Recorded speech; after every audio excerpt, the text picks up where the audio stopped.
Bismillahir Rahmanir Rahim. In the name of Allah, most gracious, most merciful. We are talking about the event of Ashura and the roots of that event. We said that the root of the tragic event of Ashura goes back to even before Islam, between the two lineage of the Umayyad and Banu Hashim. And especially after the advent of Islam, the enemies of Islam were mainly the Umayyads. And the leader of the Umayyad was Abu Sufyan. Abu Sufyan was number one enemy of Prophet Muhammad sallallahu alaihi wasallam. And he showed his hostility and enmity in different ways. Finally, he had to apparently accept Islam, and he became a Muslim. Then his son, Muawiyah, he also apparently, not willingly, he accepted Islam. But it doesn't mean that they loved Prophet Muhammad sallallahu alaihi wasallam. It doesn't mean that they were really Muslims. Sometimes we read in the history parts of the things that really we will get astonished to hear these things. When Ali alayhi salam says to Muawiyah that you didn't accept Islam willingly, the reason for that and the evidence of that is a piece of the history that Mas'udi, this very big historian in the book of Muruj al-Zahab, he narrates it. Mas'udi says that one of the very close friends of Muawiyah was Mughayrat ibn Shu'bah, the son of Mughayra, Mutrif. He narrates, and he says that when we were in Damascus, my father every night used to go to Muawiyah, had a sitting and meeting with him. When he came home, he was happy talking about the cleverness of Muawiyah. One night, when my father came home, I saw him very angry, very upset. I asked the reason that, oh my father, why tonight I see you very upset, very angry? Has anything happened? My father said that, my son, I am coming from the most wicked people on the earth. Why? What has happened? He said that I was with Muawiyah, and I told him that Muawiyah, these days you are the ruler. Let's compromise with your cousins, with the children of Hashim. Let's do some be kind toward them, not to suppress them, leave this enmity with them. I was advising him. Muawiyah said that, listen, the first caliph came and died. His name did not remain. The second caliph came and went.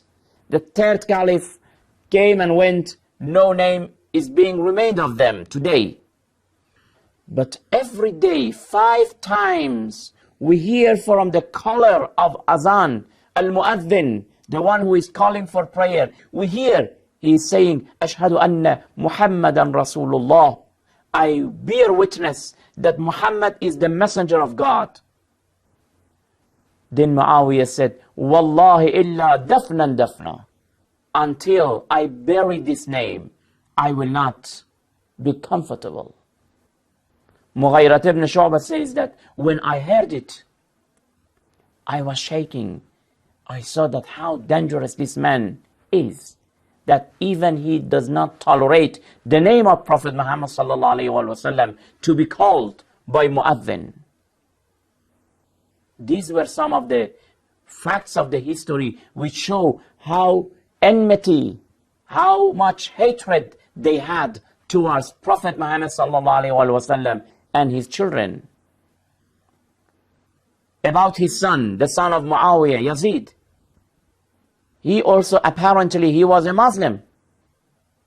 But according to his own poems, according to his own sayings, it shows that he was not. Apparently he was a Muslim, but in reality he was not. Again, historian have narrated this piece of the history that after the event of Ashura, the epic of Ashura, when he killed Hussein alayhi salam and his children, and they beheaded Imam Hussein alayhi salam, they brought the head of Imam Hussein alayhi salam to his palace. He was sitting, and they put the head of Imam Hussein alayhi salatu wasalam, the grandson of Prophet Muhammad sallallahu alayhi wa sallam, in front of him. And he had a stick in his hands, beating Hussein alayhi salatu wasalam. While he was beating, he was reciting poems.